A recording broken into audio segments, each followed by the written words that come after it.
terima hadiah cabutan bertuah yang sebesar ini ya.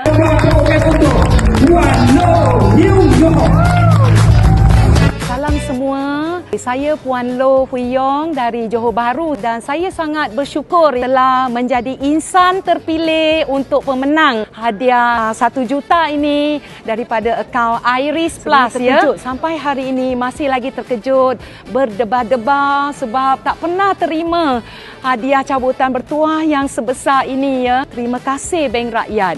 Saya nak alu-alukan orang di luar sana, jadikanlah Bank Rakyat bank pilihan anda.